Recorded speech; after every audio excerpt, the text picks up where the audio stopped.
Кой би плачал за вас? Би плачал? Ова не е местото. Начинот на кој ги кажуваш овие работи не е добар. Прибери се. А до кога, или до кога ќе се залажуваме, до кога ќе се ги мачкаме очите со противно мастило? Зошто? Кажи ми, зошто треба да се залажуваме? Симон, тато навистина многу те сакаш. Тоа се лаги! Не сакаше, немаше да постапи така. Ке беше вистински татко и ке ме разбереше. Тато те молам, тато време е да си одиме, тато.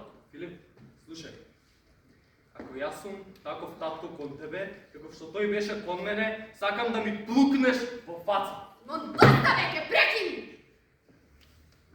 Смири се. Сите вие треба да го прифатите фактот дека се што тој направи за секогаш ќе биде заробено во вас и дека веќе нема враќање. Сега тој не може да каже ниту извини. Знаете што? Знаете ли како се чувствував сите овие години? Се чувствував како празен човек, како празно битие, некој кој постојано чека негово одобрување и никогаш не го добива. Ти рече дека ме сакал. Како тоа ме сакал? Љубов ли беше кога сакаше да ми наметне неговите скапани желби? Љубов ли беше кога ми рече дека ќе пропаднам ако не ги слушам неговите совети?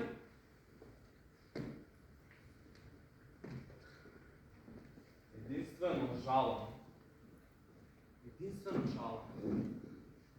Што сега веќе не можам да се разберам со него во лице. Затоа што тој умре и веќе нема враќање назад. Умре!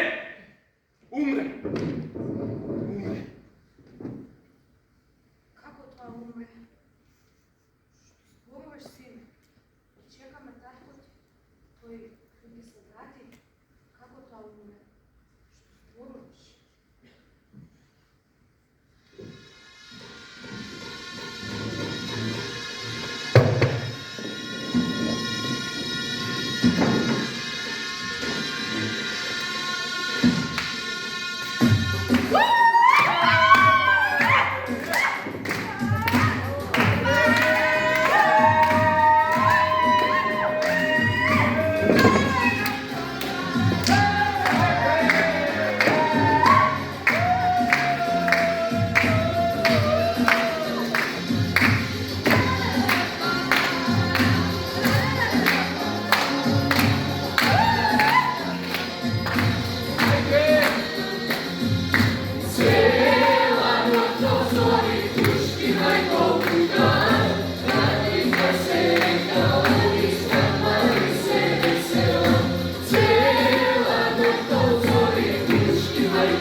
Прифати го фактот дека тато умре!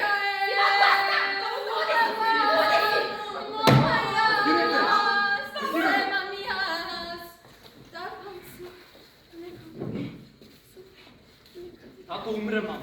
Умре! Прифати, умре! Ти рекам да си одиш! Оди си! Оди си. Оди си.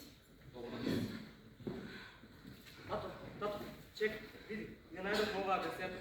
Ја снимил дедо, некој време пред да почине.